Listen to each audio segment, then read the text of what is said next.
আসসালামু আলাইকুম রহমতুল্লাহি বারাকাতু। আশা করাম সকল ভালো আছেন। মাস্ক টেনে লাগাইল, কারণ হইল মাস্ক লাগাইলো তো আমার বাইরে আল বাইরা আলকে বাইরা এখানে কত দুলা তো দুলা না শুনতেই আমার, তার কারণে আমরা মাস্ক লাগাইছি। আর ছাতা হইল কি আরি রোদ দেখানি খুব রোদ, খরা রোদের কারণে আমরা ছাতা লাগাইছি।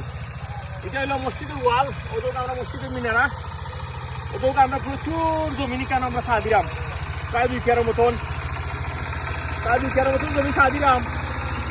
একদম আরডু চা দিলাম, ও কারণে আমরা এখানে লাগাইমু ভেন্ডি লাগাইমু, নালি লাগাইমু, তারপরে ডেঙ্গা লাগাইমু, এরপরে কিছু সূর্যমুখী লাগাইমু, ও ধরনের বিভিন্ন ধরনের সবজি লাগাইমু।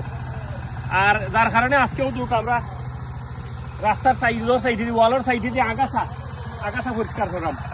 সব জিনিসের একটা পরিষ্কার পরিচ্ছন্নতা ইমানের একটা কথা আছে, কিন্তু সব জিনিসের পরিষ্কার লাগে। আপনি যদি সব জিনিস পরিষ্কার না করেন, আশপাশ পরিবেশ ভালো না রাখেন, তাহলে আপনার কেন আইব, ওই যে পোকা আইব, বিভিন্ন ধরনের পোকা আক্রমণ করবো, আপনার ফসল ক্ষতি হইব। পরিষ্কার থাকতে নাই, কম গরম কম খাইন, সুন্দর পরিষ্কার, ও দুইটা জিনিস খুবই জরুরি। সব ভালো থাকুকা আর দেখতে থাকুকা। আর আমরা যে কাজগুলো করলাম, বিশেষ করে আমরা যে কৃষি কাজগুলো করি, ওগুলো আপনারা সুসমর্থন করবা আর শেয়ার করে দিবা ভিডিওটা। ভালো থাকুকা আর দেখতে থাকুকা। আসসালামু আলাইকুম রহমতুল্লাহি বারাকাতুহু।